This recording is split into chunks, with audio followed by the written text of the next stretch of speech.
चलिए इस पार्ट से हम लोग जो पिछले पार्ट में कॉन्सेप्ट देखे सिमिलर ट्रायंगल का, उसी को आगे बढ़ाएंगे। उसी पे आधारित जो जो क्वेश्चन मेरे पास अवेलेबल है उसको मैं आपको बताने का प्रयास करूंगा। ठीक है, चलिए देखते हैं क्वेश्चन क्या दिया हुआ है। आप लोग को एरिया वाला जो प्रॉपर्टी में बताया था वो याद होगा तो बिल्कुल आसानी से बन जाएगा। ये दो समरूप त्रिभुजों के क्षेत्रफलों का अनुपात 9:16 है, तदनुसार उनकी संगत भुजाओं का अनुपात कितना होगा। If the ratio of the area of two similar triangle is 9:16, then the ratio of their corresponding sides is। इसका मैं आपको बता चुका हूं। देखता हूं नेक्स्ट वाला क्वेश्चन ऐसा ही है क्या। दो क्वेश्चन कर लेंगे, ठीक है, ऐसा ही है। एक क्वेश्चन यहां, एक क्वेश्चन यहां कर लेते हैं। मैं क्या बताया था, दो ट्राइंगल, एक हम लोग एबीसी लेके चले, area of triangle A B C ऐसा ले लेते हैं, divided by area of triangle P Q R ऐसा ले लेते हैं। उनका रेशियो दिया हुआ है यहाँ पे 9:16।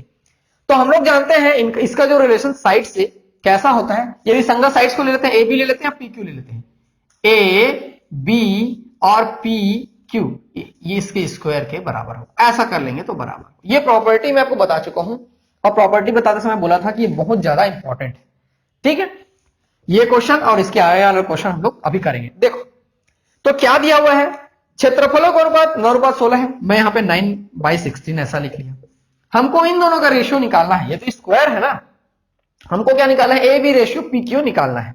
ठीक है, तो ये देखिए, ये ए बी और ये पी क्यू, ये होल स्क्वायर ऐसा लिख सकता हूं मैं, दोनों में स्क्वायर है, होल स्क्वायर लिखने में क्या दिक्कत है।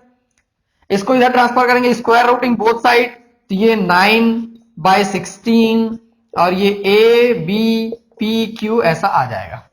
ठीक है, चलिए इसको इधर ले लेते हैं, सजाने में आसानी होगा। ए बी पी क्यू और 9 का रूट होता है 3 और इसका होता है 4, तो A B ratio P Q 3:4 आ जाएगा। क्या आ जाएगा, 3:4। ऑप्शन में है क्या, देखो ऑप्शन बी इसका दिखाई दे रहा है। तो मेन क्या है इस क्वेश्चन में, इस प्रॉपर्टी को याद रखना। यदि ये प्रॉपर्टी याद नहीं है तो आप क्वेश्चन नहीं बना सकते, और यदि याद है तो सीधा सीधा 9:16 देखते ही 3 और 4 में आप टिक लगा दोगे। टिक लगाने में 5 से 10 सेकंड लगेगा, उससे ज्यादा नहीं लगेगा। कुल मिला के क्वेश्चन 5 से 10 सेकंड में बन जाएगा। ठीक है ना, तो चलिए अभी और क्वेश्चन ऐसे ही बना के देखते हैं। नेक्स्ट क्या दिया हुआ है, ध्यान से सुनेंगे। ट्राइंगल एक्स वाई जेड और पी क्यू आर, इन दो समान त्रिभुजों के क्षेत्रफल क्रमशः 100 वर्ग सेंटीमीटर और 25 वर्ग सेंटीमीटर है, और पी क्यू 4 सेंटीमीटर है, तो एक्स वाई की लंबाई सेंटीमीटर में क्या होगी आपको बतानी है। इसी प्रॉपर्टी का हम लोग यूज करेंगे। The areas of two similar triangle X Y Z and triangle PQR are 100 square centimeter and 25 square centimeter respectively. If PQ is equal to 4 centimeter, then what is the length of XY? What is the length of XY in centimeter? घबराने की जरूरत नहीं है, सीधा सीधा ABC की जगह क्या दिया है, वो XYZ दिया हुआ है और कोई चेंजेस नहीं है, और उसका रेशियो दिया हुआ है। रेशियो ना देखिए, यहाँ पे एरिया दे दिया सीधा, ये 100 दिया है और दूसरा दिया है 25, और एक साइड जो दिया हुआ है किसका दिया हुआ है, पी क्यू साइड का दिया हुआ है, तो पी क्यू वाला एरिया में लिख लेते हैं इसको 4, ये दिया हुआ है, और जो नहीं दिया हुआ है वो एक्स वाई है, तो ये एक्स वाई इसके स्क्वायर के बराबर हो। जैसा हम लोग यहां कर रहे थे वैसा ही यहां पे मैं कर रहा हूं, एक्स वाई को निकालना है। ठीक है ना, तो चलिए देखते हैं कैसे करेंगे इसको। स्क्वायर रूटिंग बोथ साइड करेंगे, तो 100 का ऐसा पहले लिख लेते हैं एक step, square rooting both side, तो ये एक्स वाई और ये 4 ऐसा हो जाएगा। ये इसकी ये 10 का होता है, ये 5 का होता है, और ये ऊपर मल्टीप्लाइड बाय 4, ये एक्स वाई के बराबर हो जाएगा। ठीक है, ये 5 दूनी 10, 4 दूनी 8, एक्स वाई कितना हो गया 8 सेंटीमीटर। सेंटीमीटर में दिया हुआ था क्या, मैं देख लूं क्या, हाँ सेंटीमीटर में दिया था, तो ये 8 सेंटीमीटर हमारा आंसर हो जाएगा। इसके लिए भी हमको इसी प्रॉपर्टी को याद रखना पड़ेगा। ठीक है, चलिए अभी और क्वेश्चन बना बना के देखते हैं, प्रैक्टिस हो जाएगा, प्रॉपर्टीज माइंड में बैठ जाएगा। चलिए नेक्स्ट क्वेश्चन कुछ ऐसे ही टाइप का है, मैं जगह एडजस्ट करने के लिए दूसरा क्वेश्चन भी देख लेता हूं। चलिए ठीक है, इसी में देखते हैं। If triangle ABC similar to triangle PQR, ठीक है, और दिया हुआ है area of triangle PQR divided by area of triangle ABC, या दोनों का रेशियो किसके बराबर है, 256 डिवाइडेड बाय 441। मैं लिखूंगा अभी, PR यहां पे 12 सेंटीमीटर है और AC is equal to, AC का वैल्यू हमको निकालना है। मान लें जो ट्राइंगल दिया हुआ है ABC और PQR दोनों सिमिलर हैं, और यदि क्षेत्रफल क्या क्या दिया हुआ है मैं उसको लिखता हूं। देखो ट्राइंगल PQR ये दिया हुआ है जो क्वेश्चन में पढ़ रहा हूं मैं, और आपको दिखाई दे रहा होगा बोर्ड के बगल में, एक इसके बराबर है 256 और 441 के बराबर है, ये दिया हुआ है। और PR यहां पे यहाँ पे पी आर है वो कितना है 12 सेंटीमीटर है, तो ए सी का वैल्यू हमको निकालना है। ठीक है, तो हम लोग जानते हैं इसको हम लोग कैसे लिख सकते हैं 256,441 और यहां से पी आर का वैल्यू दिया हुआ है 12, ए सी हमको निकालना है, इसके स्क्वायर के बराबर होगा।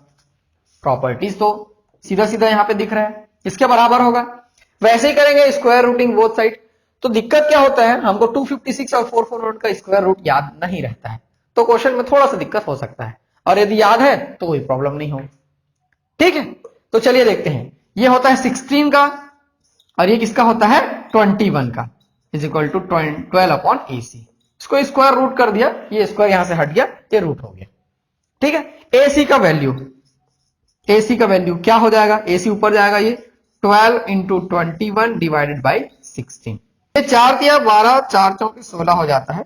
इसको हम लोग लिख सकते हैं 21 इंटू 3, तो यहां पे ये कितना हो जाएगा 3 और ये 63/4, तो ये 15 चौक 60 होता है। यहां से कितना आ जाएगा 15.75 सेंटीमीटर हमारा आंसर आ जाएगा। 15.75 किसका वैल्यू, एसी का वैल्यू जो हम लोग निकाल रहे थे 15.75 आ जाएगा।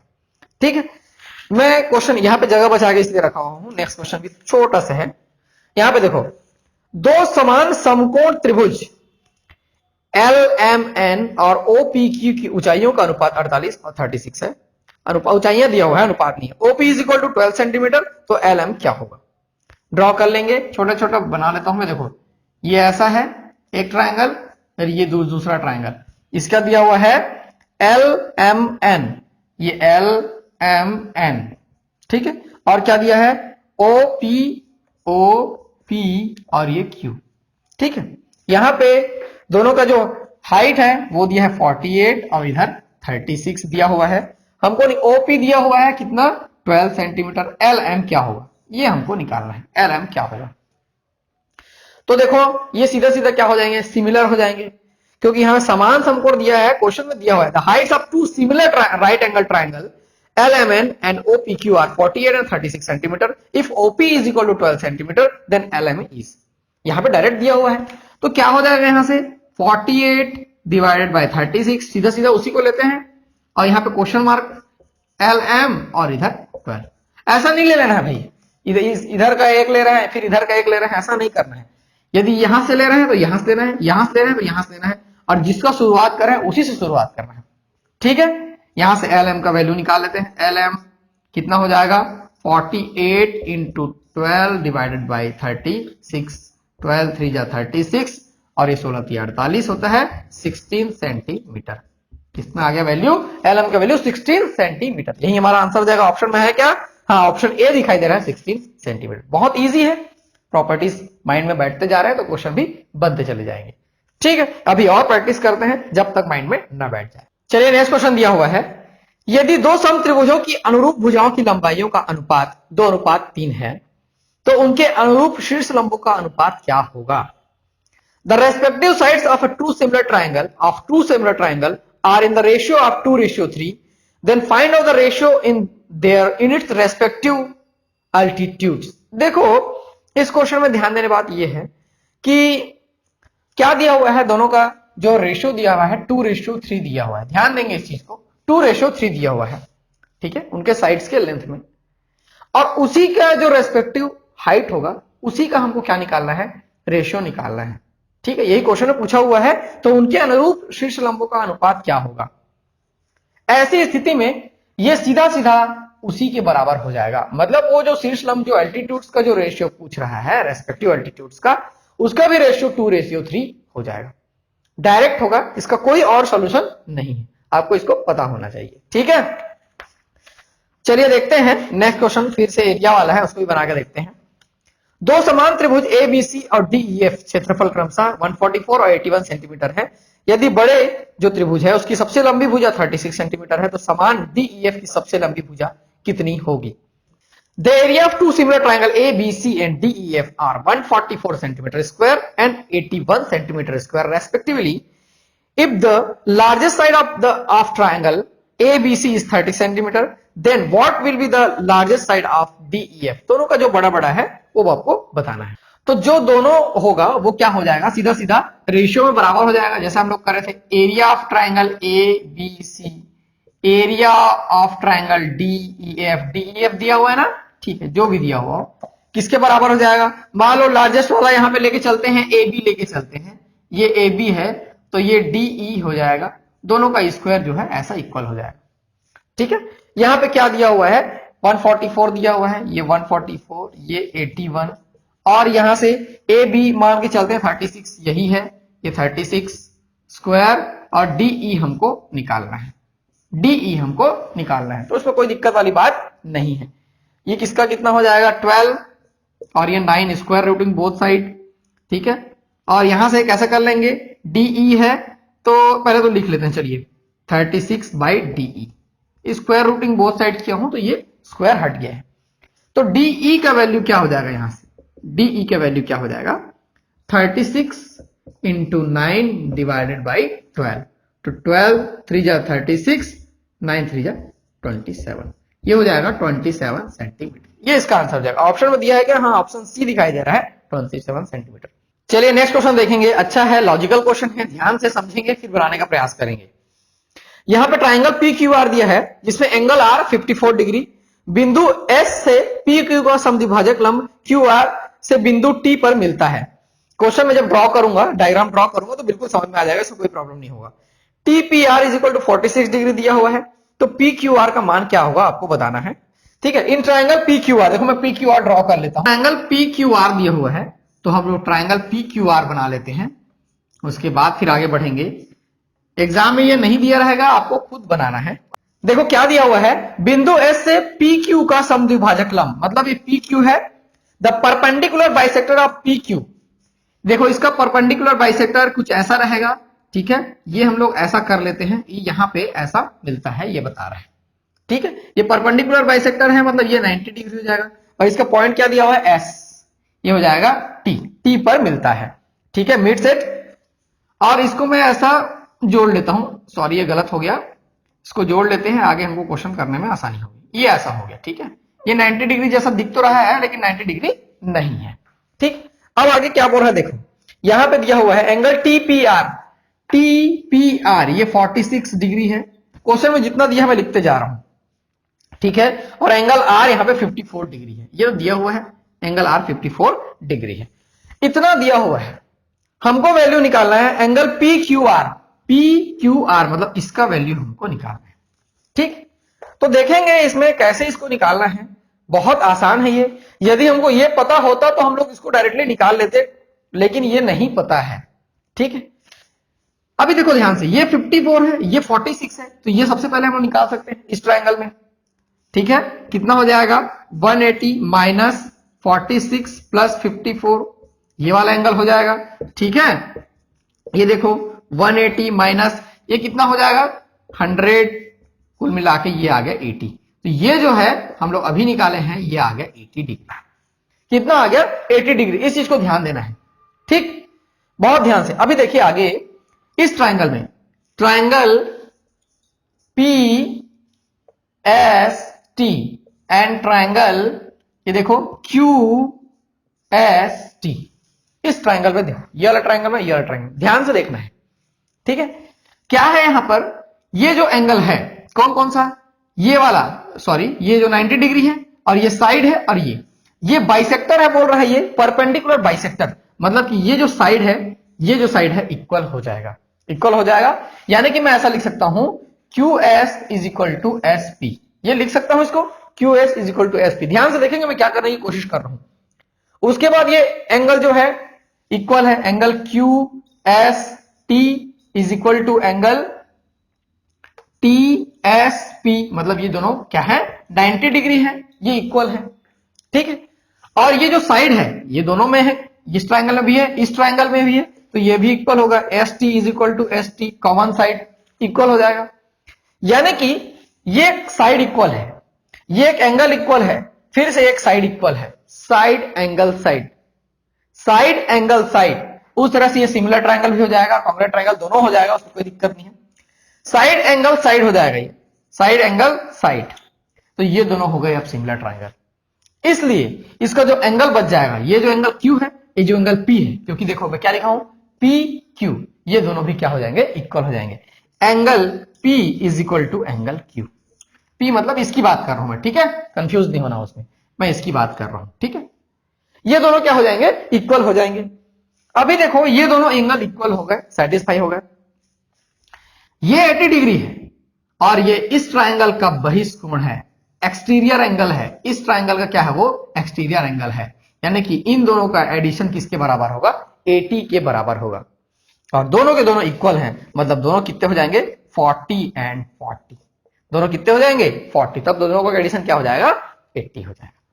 ठीक है, इस तरह से ये प्रश्न बनेगा, बहुत ज्यादा इंपॉर्टेंट है। अब ये 40 ये भी 40, जो भी क्वेश्चन पूछा हुआ था हमारा कितना आ गया आंसर 40 डिग्री। ये बहुत ज्यादा इंपॉर्टेंट और अच्छा क्वेश्चन है, इस चीज को ध्यान से समझना है। और ऐसे क्वेश्चन मैं जनरली वीडियो के पीछे रखता हूं, क्योंकि जो शुरू देख के निकल जाते हैं उनसे ये छूट जाता है।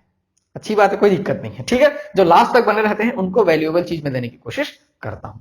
अभी ऐसा ही 2 प्रश्न और है, उसको भी बना के देखते हैं। देखो ये क्वेश्चन एग्जाम में आया हुआ था, व्यापक के एग्जाम में आया हुआ था, ध्यान से सुनेंगे। दिए गए चित्र एबीसीडी में, एबीसीडी क्या है, समलंब चतुर्भुज है, जिसमें एबी पैरेलल डीसी और AB is equal to 3DC। Triangle AOB और ट्राइंगल सीओडी के क्षेत्रफलों में क्या अनुपात होगा आपको बताना है।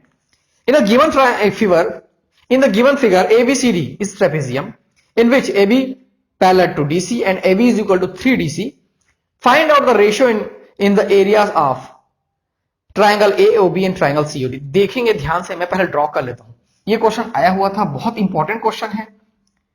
इसको कैसे बनाना है बहुत आसानी से हम लोग देखेंगे। देखो ये एक ट्रेपेजियम है, ऐसा दिया हुआ है, ठीक है, और यहां पे दिया हुआ है ये A, ये B और ये D और ये C, ये ऐसा दिया हुआ है, ठीक है। ऐसा इसको मिला लेते हैं, तब तो हमको ट्राइंगल मिलेगा, ये O हो गया, ठीक। A B parallel to DC, A B और डीसी पैरेलल है, और A B is equal to 3DC, A B is equal to 3DC, ये भी दिया हुआ है। हमको रेशियो निकालना है किसके किसके बीच। देखो ट्राइंगल AOB, ट्राइंगल AOB और ट्राइंगल COD, इसके एरिया में रेशियो निकालना है। ट्राइंगल COD, इसके एरिया में रेशियो निकालना है, ठीक है। तो ट्राइंगल AOB और ट्राइंगल COD, इस चीज को ध्यान से देखेंगे, ध्यान से देखेंगे। यदि ये 2 पैरेलल लाइन है, ठीक है, यहां से ये तिरछा हो जा रहा है, ये पैरेलल लाइन है और ये इंटरसेक्टिंग लाइन है, तब क्या होता है, ये एंगल और ये एंगल इक्वल होता है, अल्टरनेट इंटीरियर एंगल या इंटीरियर अल्टरनेट एंगल, अंतः एकांतर कोण, ये दोनों इक्वल होता है, ठीक है। उस हिसाब से देखो ये वाला एंगल इसके बराबर होगा, किसके बराबर होगा, इसके बराबर होगा, ये वाला एंगल इसके बराबर होगा, ठीक। इस बात से सहमत है। और वैसे ही इस साइड से देखेंगे, इस साइड से देखेंगे तो ये वाला जो एंगल होगा इसके बराबर होगा, ठीक है। मैं इसको ऐसा कर लेता हूं, तो आपको समझ में आएगी कौन किसके बराबर है। ये एंगल इसके बराबर, ये एंगल इसके बराबर, यानी कि 2 अलग अलग ट्राइंगल में 2 एंगल बराबर है, तीसरा भी बराबर हो जाएगा, वर्टिकली अपोजिट एंगल, कोई दिक्कत नहीं, हमको तो 2 ही एंगल चाहिए। अब 2 एंगल बराबर है तो triangle AOB similar to triangle A किसके बराबर है, सी के, तो COD इसके वो सिमिलर हो जाएंगे, किससे, एंगल प्रॉपर्टी से, किससे, एंगल बराबर है, तीसरा एंगल ऑटोमेटिक इक्वल हो जाता है, इसलिए 3 बार एंगल नहीं लेते हैं। ये दोनों क्या होंगे, सिमिलर हो गए, इस चीज को ध्यान में देना है, सिमिलर हो गए। तो अभी देखो area of triangle AOB divided by area of triangle COD, ठीक है। तो इसका रेस्पेक्टिव साइड्स ले लेंगे हम लोग, AOB, यही निकालना है हमको, रेशियो निकालना AOB, तो AB ले लेते हैं, चलो AB और इधर CD, ये इसके बराबर होगा। इस प्रॉपर्टी को हम लोग बार बार पढ़ चुके हैं, इसके बराबर होगा। एक्स्ट्रा ये था कि इसको सिमिलर प्रूफ करना था पहले, ये हो गया।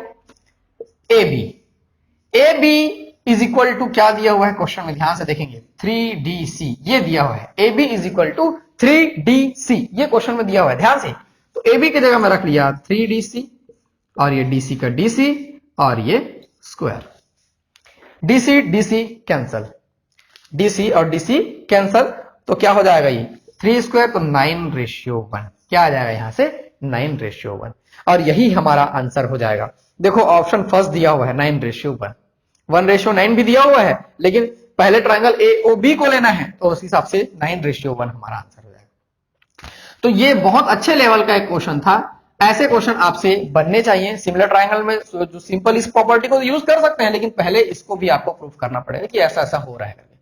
प्रूफ करने की आवश्यकता नहीं है, लेकिन कम से कम आपको पता तो होना चाहिए ये सिमिलर ट्रायंगल हैं। कैसे हैं? तो ऐसे हैं। ठीक है, तो ये इस प्रकार का एक क्वेश्चन था। एक और प्रश्न है, उसमें भी अच्छे लॉजिक का इस्तेमाल हुआ है, उसको भी बना के देख लेते हैं।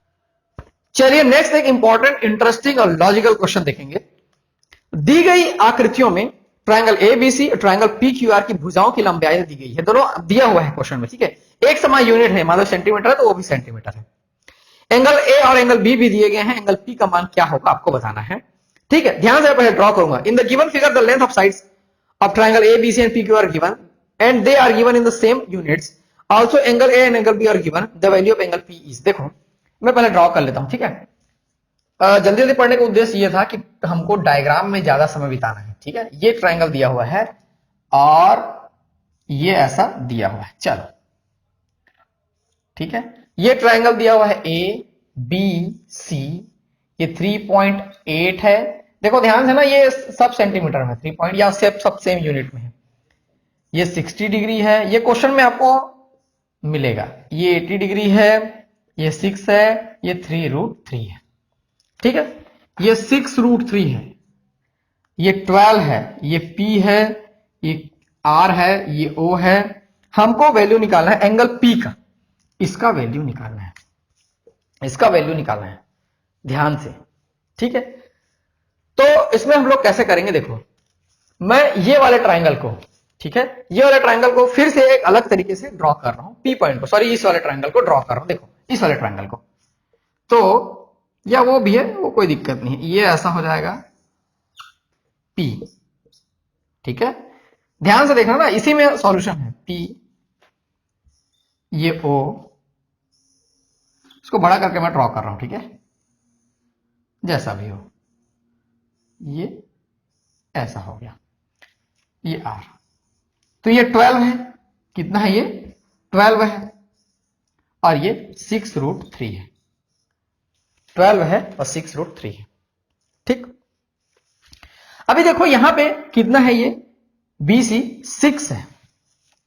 ठीक है, BC 6 है और ये 3√3 है। तो 3√3 है, तो 6√3 का कुछ दूर ले लेते हैं, ये 3√3 हो जाएगा। क्या हो जाएगा? ये 3√3 हो जाएगा। वैसे ही ये 12 है, इसका आधा ले लेते हैं, तो यहां पे एक ऐसा आ जाएगा। और यही जो ट्रायंगल होगा वो ये ट्रायंगल इसके अंदर आ गया, ऐसा समझो। ये बड़ा ट्रायंगल में बनाया क्योंकि देखो ये 6 है। ठीक है, ये 6 है, तो ये 6 ले लिए, यहां पे ये 3√3 ले लिए, टोटल 6√3, और ये जो बच गया ये 3.8, ये हो जाएगा 3.8। कुल मिला के इस ट्रायंगल में ये वाला ट्रायंगल अंदर जा सकता है पूरा का पूरा। ठीक है, ये 3.8। अभी देखो इसमें एंगल कौन कौन से हैं, 3.8 और 3√3। इधर वाले ये है 80 डिग्री, ये 80 डिग्री। ठीक है, और कौन सा दिया हुआ है यहां पे, ये 60 डिग्री। ठीक, ये 60 डिग्री, ये अंदर घुस गया। इसका नेमिंग कर लेंगे, प्रॉब्लम ना हो करके। चलिए इसका नेमिंग कर लेते हैं। 80 के पास ए लिखा हुआ है, तो ये ए पॉइंट है, ऐसा मान के चलो, मैं इसको ऐसा घेर लेता हूं, ये ए पॉइंट है। 60 के पास बी लिखा हुआ है, ये बी पॉइंट है, और ये सी पॉइंट है। ये ऐसा है, इसके अंदर ये घुस गया। तो ये देखो, ये छोटे वाले ट्रायंगल में ये कितना हो जाएगा, ये 40 डिग्री हो जाएगा। क्या सीधा सीधा ये 40 डिग्री हो जाएगा। और यदि ये 40 डिग्री हो गया, तो यही तो हमको क्वेश्चन में पूछा हुआ है। देखो एंगल पी का मान क्या है, एंगल पी का मान है 40 डिग्री। सीधा सीधा हो जाएगा। कुल मिला के ये सिमिलर ट्रायंगल ही है, मैं उसको अलग तरीके से बताने की कोशिश किया हूं। ऐसे भी ये बन सकता है। एग्जाम्स में हमको कुछ ऐसे ही ट्रिक्स के से क्वेश्चन बनाना चाहिए। जरूरी नहीं है कि वो पूरा रोल में हो रहा है कि नहीं हो रहा है, आंसर आना चाहिए। थोड़ा सा इधर उधर करके आंसर आ जाता है, और वैसे ही क्वेश्चन बनाना चाहिए एग्जाम्स में। ज्योमेट्री में तो कुछ ऐसा ही होता है, कभी कभी हम लोग लॉजिक लगा भी लेते हैं और पता नहीं चलता है कि ऐसा लगा लिए करके, लेकिन रहता है सही, क्योंकि कहीं ना कहीं आपके माइंड में प्रॉपर्टी बैठा हुआ है, आप उस प्रॉपर्टी को न जानते हुए भी यूज कर लेते हैं। ऐसा होता है, बहुत ज्यादा पढ़ लेंगे तो ऐसा बिल्कुल होगा। लेकिन आप यदि बिल्कुल नहीं पढ़ेंगे, प्रॉपर्टी आपके माइंड में नहीं है, तो कैसे भी कर लें आपके आंसर आने वाला नहीं है। तो प्रॉपर्टी माइंड में बैठाते चले जाइए। ये सिमिलर ट्रायंगल था। इससे पहले वाले पार्ट में हमने सिमिलर ट्रायंगल के कुछ प्रॉपर्टीज, कुछ लॉजिक्स के बारे में जाना, कॉन्सेप्ट के बारे में जाना, और इस पार्ट में हम लोगों ने क्वेश्चंस किया। तो दोनों पार्ट आप ध्यान से देखिए, दोनों पार्ट आपके लिए फायदेमंद रहेगा। और इसको हम लोग ऐसे ही आगे बढ़ाएंगे। आगे आने वाले पार्ट्स में कुछ मैं मिसलेनियस क्वेश्चन लेके आऊंगा और कुछ ट्रायंगल को आइडेंटिफाई वाले को करने वाले कुछ क्वेश्चंस लेके आऊंगा, उसको भी समझेंगे और बनाने का प्रयास करेंगे। मैं देवेश आप लोग के लिए ऐसे ही लेसन्स लेके आता रहूंगा। मेरा आपसे इतना निवेदन है कि आप वीडियोस जितना ज्यादा हो सके शेयर करते रहिए, क्योंकि वही एकमात्र जरिया है जिससे मुझे सपोर्ट मिलता है और मैं आगे ये काम जारी रख सकता हूँ। मैं उम्मीद करता हूँ आपसे मुझे बिल्कुल सहयोग मिलेगा। Thank you.